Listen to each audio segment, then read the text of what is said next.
A gente começa falando sobre reposição hormonal, atendendo a pedidos, hein, mulherada? Vocês que me pediram aí, atenção, porque o assunto é pra você. E ó, muita gente associa a reposição hormonal somente às mulheres, né? Mas os homens também podem precisar desse reforço, tá? Para saber quais são os sinais que o corpo dá, qual é o momento em que a reposição é necessária e outras informações importantes sobre esse assunto, que a gente conversa com o endocrinologista Dr. Filippo Pedrinola. Como vai? Que saudades de você. Tudo bem, doutor? Oi, Claudia, tudo bom e você? Muitas saudades, né? Faz tempo que não te vejo, muito feliz de te ver assim tão bem e é um prazer estar aqui sempre no seu programa. Que bom, muito bom vê-lo também. Pena que a gente não pode nesse momento estar mais pertinho, mas obrigada pelo seu tempo aí, que mesmo via Skype eu sei que vai ser precioso.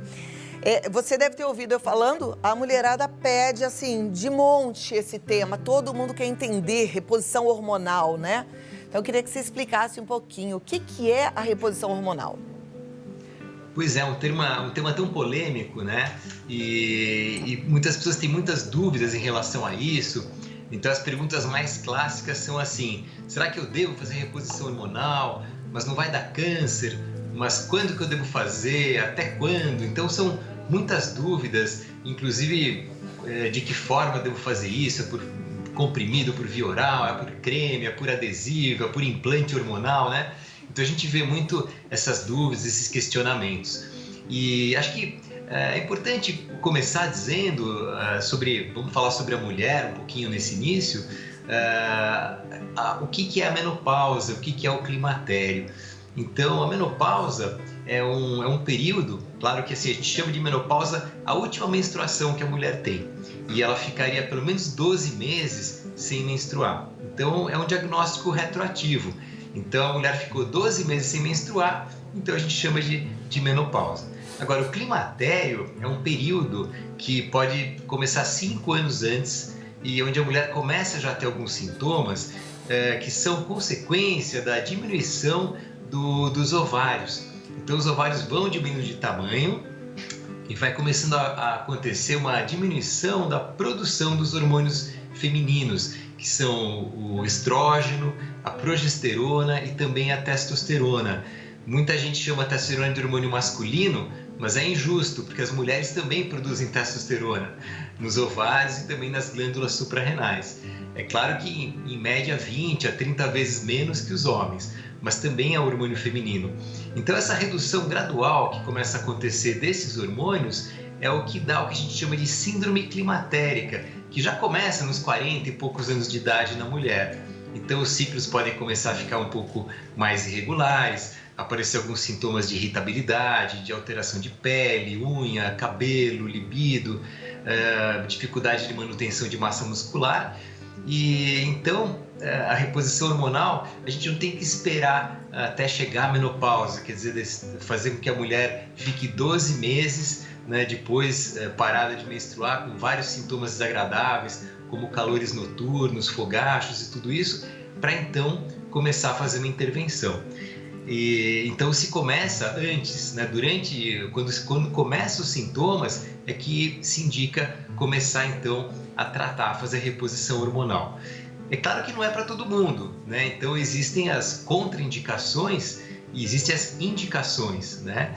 Então a gente tem que tomar sempre muito cuidado em avaliar muito bem. Quer dizer, o médico tem que ser muito parceiro do paciente nessa hora para poder ver, primeiro, quais seriam as indicações, né? As 3 indicações principais são calores à noite, aqueles calores noturnos, aqueles fogachos que fazem com que a mulher acorde, isso traz um sono interrompido e no dia seguinte uma alteração de humor e de disposição muito grande. Às vezes arranca a coberta, né, congela o marido e toda aquela história. A segunda indicação é a perda óssea, é a osteopenia, a osteoporose. E a terceira indicação clássica é o ressecamento íntimo, né, quando aquela dificuldade de namorar. Então, essas são as 3 indicações clássicas. Agora, as contraindicações, claro, se a mulher tiver um histórico de câncer de mama nela mesma, ou tiver um sangramento uterino ainda não identificado a causa, ou tiver um histórico de trombose importante, ou algumas doenças autoimunes, então é muito importante, antes de indicar, ver se não tem nenhum histórico desse tipo nessa mulher, antes de começar uma reposição hormonal. Perfeito. Você falou basicamente de 3 motivos que levariam as mulheres a terem indicação da reposição hormonal. Se eu não estou enganada, o primeiro seria a questão dos calores, né? Aí depois tem a osteopenia, a osteoporose e depois secura vaginal. Tirando a osteopenia e a osteoporose, eu percebo que tem mais a ver com o desconforto, né? Quer dizer, que acaba minando a nossa saúde mental, até a nossa possibilidade de ter um relacionamento saudável. Mas tem algum benefício protetivo em relação aos órgãos vitais, uma reposição hormonal? Tem muitos. A gente sabe que, em média, as mulheres vivem mais do que 1/3 da vida depois da menopausa. E então existe uma máxima que diz o seguinte, que os hormônios não caem porque a gente envelhece, mas a gente envelhece porque os hormônios caem. Então a qualidade de vida é muito beneficiada pela reposição hormonal, pelos hormônios. Eles são absolutamente fundamentais. Se a gente for pensar de uma forma meio cruel na natureza, como nós somos bichos, a gente deveria viver até a fase reprodutiva e depois morrer logo. Só que pela inteligência do ser humano, a gente vive muito mais tempo. E no caso, a gente está falando em mais de 1/3 da vida das mulheres depois da menopausa, em média. Então, trazer qualidade de vida é fundamental. O que mais mata a mulher depois da menopausa é infarto e derrame. São essas doenças cardiovasculares. 5 a 6 vezes mais do que o câncer de mama. Mas, como o câncer de mama tem todo um apelo simbólico, né? Outubro Rosa, amamentação, as mulheres são culturalmente muito direcionadas a se preocuparem com o risco do câncer de mama e associar a reposição hormonal ao aumento de risco do câncer de mama, e muitas vezes não prestar atenção, e muitos médicos também, não só os pacientes, e nessa coisa da prevenção, como você falou, né? Na prevenção de doenças cardiovasculares, que é o que mais mata. Além disso, alguns estudos, né, sugerem que a mulher que não faz reposição hormonal tem uma chance bem maior de formar no cérebro placas chamadas de amiloides. Essas placas amiloides são a característica do Alzheimer. Então, parece que a não repor os hormônios aumenta também o risco do Alzheimer, que é o tipo de demência mais frequente no mundo e extremamente muito triste, né? Porque quem conhece alguém ou tem um familiar com essa doença sabe o quanto é difícil de tratar e de conviver. Realmente, acho que tudo isso a gente tem que pensar. Além da qualidade de vida, o problema das complicações tardias da não reposição hormonal. Porque as complicações agudas é aquilo que a gente falou, né? Fogachos, insônia, oscilação do humor, mas as complicações tardias são essas: aumento de chance de infarto, de derrame, alguns tipos de câncer, né? Também que aumenta, como por exemplo o câncer de intestino, alguns tipos relacionados à falta dos hormônios também. Então, eu posso concluir que se uma mulher, por exemplo, não tem nenhuma contraindicação das contraindicações que você contou pra gente ainda há pouco, ela deve fazer reposição hormonal? Basicamente é isso, sim. É claro que tem que ter um segmento e sempre pensar qual tipo de reposição hormonal que aquela mulher precisa. Então, é caso a caso, a dosagem, é importante fazer exames laboratoriais. Hoje em dia os exames eles são muito precisos, então a gente consegue dosar os hormônios, o estrogênio, os tipos de estrogênio diferentes, a testosterona, a progesterona, e checar se aquele nível, se aquela reposição está na dosagem certa, você precisa de um ajuste. Então esse acompanhamento é muito importante e que é muito feito em conjunto com o ginecologista, porque só o ginecologista vai poder avaliar o exame clínico, né, de mama, o exame também para avaliar como é que está a saúde do útero, dos ovários, tudo isso. Então é importante ter esse acompanhamento em conjunto, porque a gente sabe que a incidência maior de câncer de mama na mulher é depois da menopausa. Então é importante fazer esse acompanhamento.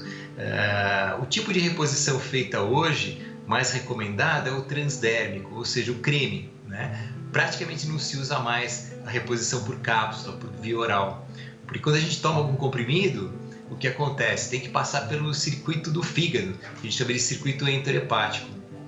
Então a quantidade de hormônio é maior e se formam alguns subprodutos nesse processo de digestão, de metabolização do fígado, que não são bons.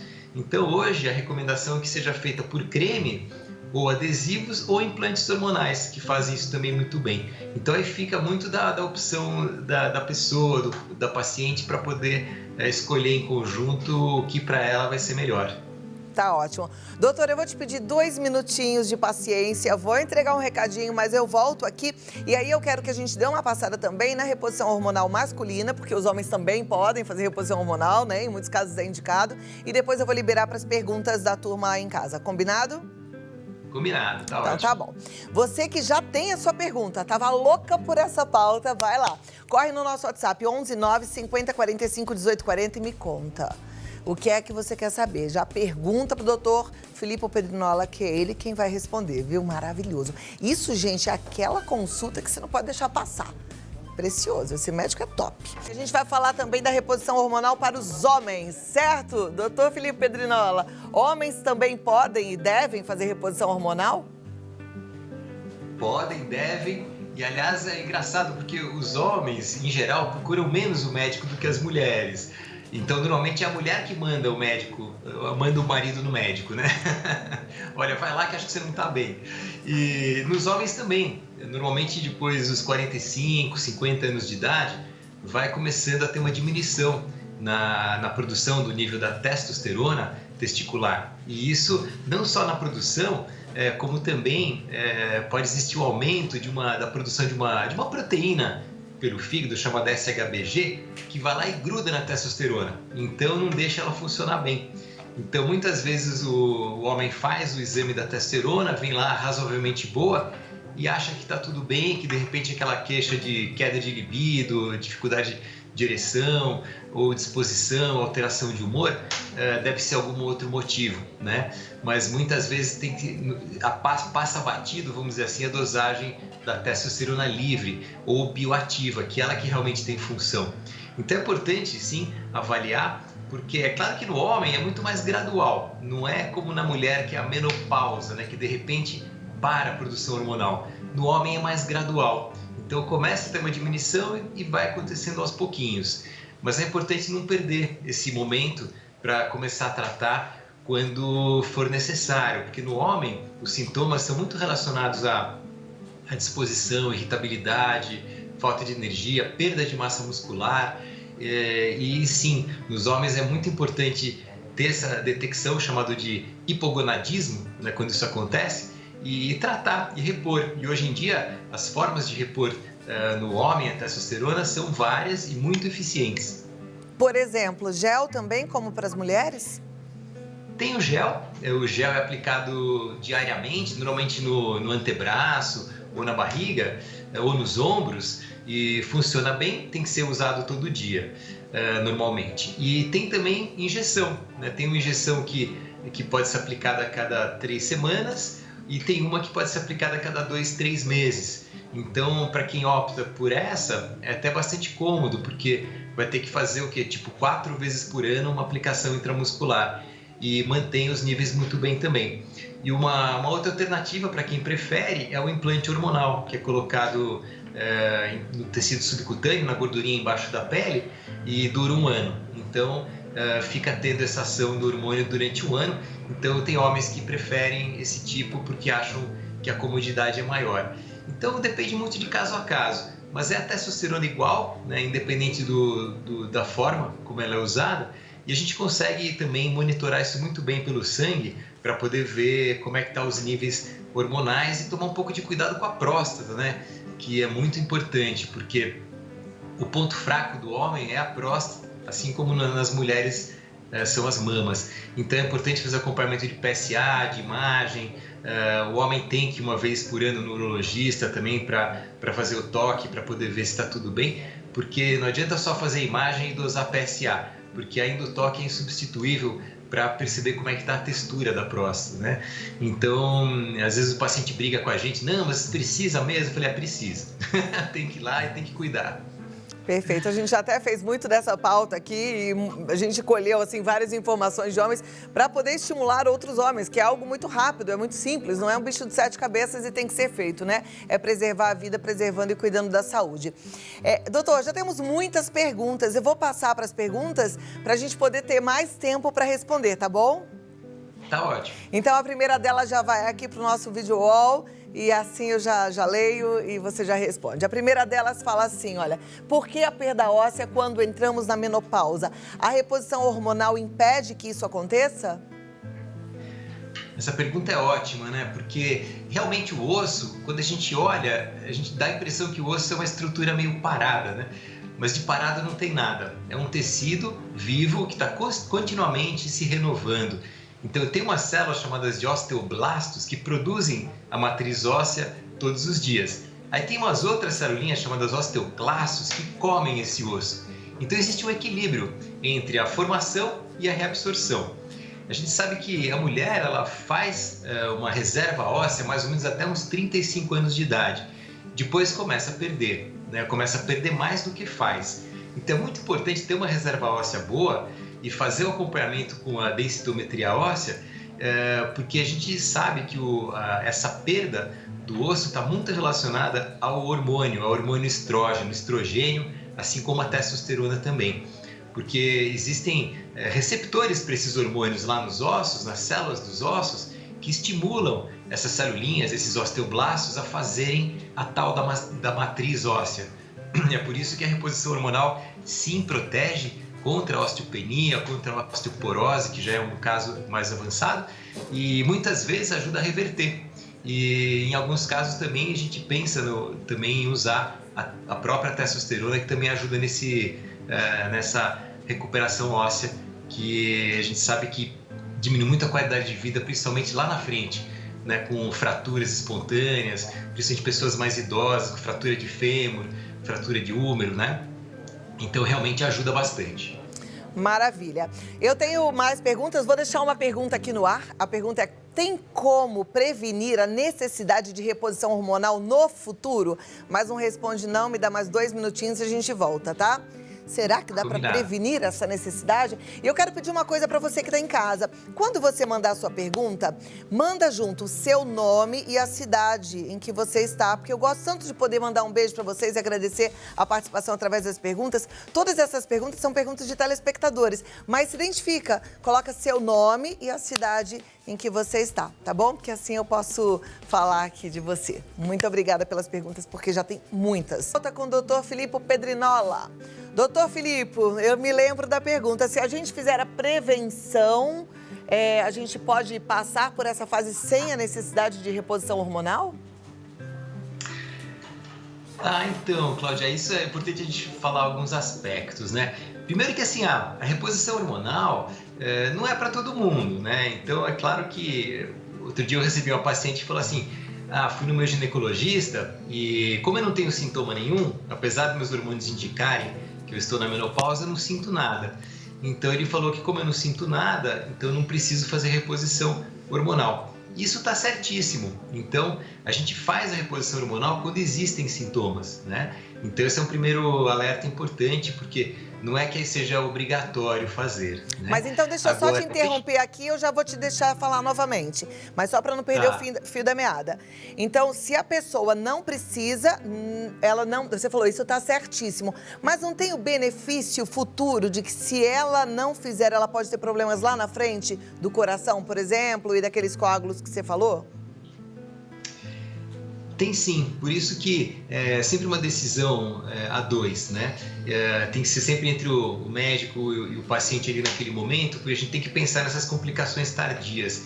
E de fato aumenta a chance. A gente vê que muitas vezes acha que doença, infarto e derrame é coisa de homem, e não é. Só existe um atraso, vamos supor, por volta de 10 anos, porque a mulher quando entra na menopausa, então o homem começa a ter esses problemas antes.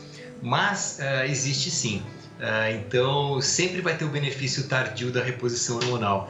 Então, na minha maneira de ver, claro que isso pode ser um pouco polêmico, mas é que deveria ser feito sempre, né? Mesmo não tendo muitos sintomas, porque a gente sabe que vai prevenir essas doenças mais tardias. Então, mas era só, vamos dizer, do ponto de vista médico, não é errado o médico, no caso, falar que, olha, você não tem sintomas, então não vamos fazer reposição hormonal, né? Então, a primeira indicação é por causa dos sintomas, né? Então, existe essa possibilidade também de não se fazer. Apesar que a minha visão é um pouco diferente, porque eu penso mais a longo prazo e no que pode vir depois, né? Tá, ok. A pergunta era assim, né? Se tem como prevenir a necessidade de reposição hormonal. Ou seja, prevenir a queda hormonal. Não existe isso, né? Porque não tem como a gente prevenir o envelhecimento. A gente vai envelhecer de todo jeito, né? Não tem como, porque a gente tem prazo de validade, né? Então, os ovários nascem com a mulher nasce nos ovários com milhões de folículos, e isso vai diminuindo com o passar dos anos. Eles vão sendo usados, assim, vamos dizer, e vai acabando. Então, por volta dos 50 anos de idade, é a média que vem a menopausa, terminaram os folículos, então não tem mais como fazer hormônio. Então, não existe como prevenir. O que a gente vê na prática é que as mulheres, normalmente, que têm bons hábitos de vida, que fazem atividade física, dormem bem, se alimentam de uma forma regular, têm uma boa saúde mental, acabam tendo menos sintomas na menopausa do que aquelas mulheres que têm maus hábitos de vida. Perfeito. Então, a prevenção, eu diria que é não só por causa da menopausa, dos hormônios, mas seria pela vida toda, né? Então, ter bons hábitos, ter um equilíbrio nesses pilares do bem-estar é fundamental. Maravilha. Próxima pergunta, então, vamos acompanhar. Atenção, você que mandou a sua pergunta, já vem a resposta com o Felipe Pedrinola. Cadê a pergunta? Já está aí na tela? Não estou vendo daqui, tá. Então, vamos lá. Tenho 50 anos, sou homem, tenho 50 anos e pratico bastante atividade física, mas tenho muita dificuldade para ganhar massa muscular e eliminar a barriguinha. O nível de testosterona interfere nisso? Pode interferir. É claro que essa ganho de massa muscular também existe um componente genético. Tem pessoas que têm muito mais facilidade. Tem gente que vai na academia 2 vezes por semana e fica fortão, né? Fica definido. E tem gente que vai todo dia e tem mais dificuldade de fato. Então existe um componente genético. Mas o lado hormonal é muito importante também. E é fundamental fazer a dosagem dos níveis de testosterona, que é o principal hormônio que age nessa história da composição corporal, levando ao aumento de massa magra, né? Aumento de massa muscular. Então, minha sugestão é que faça a dosagem, né? O exame de sangue para ver como é que está a testosterona total, a testosterona livre, o nível de prolactina, SHBG, são todas proteínas que estão, hormônios, né, que estão ligados a uma boa avaliação de como é que está o estado hormonal desse paciente homem aos 50 anos, porque a gente sabe que aos 50 anos realmente já começou aí a diminuir a produção da testosterona e talvez aumentar aquela SHBG que eu comentei antes. Tá joia. Próxima pergunta, vamos lá. Maria Aparecida, de Bela Vista, no Goiás. Que bom que você se identificou. Um beijo para toda a turma do Goiás. A reposição hormonal bioidêntica é uma boa opção? Oi, Maria Aparecida. Realmente, esse termo, né, hormônios bioidênticos, tem uma conotação um pouco, vamos dizer, marqueteira, né? Como se os hormônios bioidênticos só pudessem ser feitos por manipulação. E há muito tempo a gente tem produtos ótimos na farmácia que tem hormônio bioidêntico. Agora, o que é o bioidêntico ou bioequivalente? É o melhor hormônio a ser usado de fato. Essa é a escolha que tem que se fazer hoje em dia. É aquele hormônio que é igual que o ser humano produz. Então, é aquele estrogênio que é igual que a mulher produz, é a testosterona igual, a progesterona igual, assim como a testosterona usada no homem também. Ou seja, não é um componente sintético, né? O susto todo em 2001, que começou a se ter por causa da reposição hormonal, aumentar o risco de câncer de mama, era porque naquela época eram utilizados produtos de reposição hormonal que eram estrogênios conjugados extraídos de urina de água prenha. Então imagina só, né? Mulher não é cavalo, né? Então como assim ficar usando hormônios que eram dessa origem? E infelizmente até hoje ainda tem para vender na farmácia. Então, é claro, esses hormônios que não são iguais ao do ser humano, eles vão se ligar parcialmente nos receptores e a pessoa vai ter um benefício de sintoma. mas vai fazer mal, né, de alguma forma. Então, a opção hoje é, de fato, de se usar, a opção é usar o hormônio bioidêntico para fazer uma boa reposição hormonal. Maravilha. Próxima pergunta, meu tempo já acabou, eu só tô dando uma estouradinha aqui porque vale a pena. Minha mãe tem 55 anos e tem calores muito intensos, insônia e pressão alta. É recomendável fazer reposição hormonal? Nossa, muito importante essa pergunta, porque existe um conceito chamado janela de oportunidade, que é de quando vem a menopausa. Vamos supor que a mãe dela tenha tido a menopausa aos 50 anos. E essa janela de oportunidade é de 10 anos, ou seja, se ela teve a menopausa aos 50, ela ainda pode começar a fazer reposição hormonal até os 60. Porque depois dos 60 anos a gente brinca que venceu, porque isso pode aumentar o risco de lesões em artérias, né? Então, se passar de 10 anos aí não pode mais começar. Mas como eu imagino que a mãe dela tenha tido por volta dos 50 anos, vai ajudar demais nesses sintomas como calores intensos, a insônia, até na pressão. Então valeria a pena sim começar, porque esses calores muita gente não dá bola, fala, ah não, então abana, né, que passa o calor. Só que a gente sabe que cada fogacho, cada calor, ele não é sentido nos ovários, ele é sentido no cérebro. E cada fogacho frita neurônios, a gente sabe que isso causa uma reação inflamatória e perde-se células nervosas, perde-se neurônios. Então, de fato, tem que cuidar mesmo. Por isso que uma das indicações, daquelas 3 indicações é calores e fogachos. Tem que tratar mesmo. Maravilha, gente, não é só desconforto, entenderam? A gente vai ficando um pouquinho mais lerda, não é? Funções cognitivas vão ficando prejudicadas pelo vício, então tem que cuidar. Próxima e última pergunta, doutor. Retirei o útero há 8 anos, depois disso fiquei com calores e secura vaginal. Tive trombose, não posso fazer reposição hormonal. O que posso fazer? Olha só que importante, né? O fato de ter tirado o útero há 8 anos, na verdade o que é importante é ver quando que a menopausa chegou. Porque quando retira-se o útero, chamada esterectomia, a mulher para de ter o fluxo menstrual, que é um dos parâmetros para se ter ideia, né, daquela história, puxa, quando que parou o ciclo para detectar a menopausa. Mas isso é feito através de exames hormonais. Então, se a gente vê, tem um tipo de um dos hormônios chamado de FSH, quando a gente dosa no sangue, ele vai acima de 25, 30, já começa a indicar uma possível menopausa. Então, a retirada do útero não é contraindicação de se fazer reposição hormonal. O que é importante nesse caso é checar a tal da janela de oportunidade. Se a menopausa dela já faz mais de 10 anos, é melhor não começar. A trombose, isso é muito importante comentar sobre isso, porque a gente sabe que a trombose aguda é uma contraindicação de reposição. Mas quem teve algum episódio de trombose no passado não é uma contraindicação formal. É importante saber qual foi o motivo dessa trombose, que pode ter sido, por exemplo, uma cirurgia, pode ter sido algum trauma. Então, aí nesse caso a gente faz um estudo de coagulação do sangue, para ver se essa pessoa tem alguma alteração de coagulação que seja contraindicação da reposição hormonal. Então, a trombose simplesmente, no passado, não é uma contraindicação absoluta.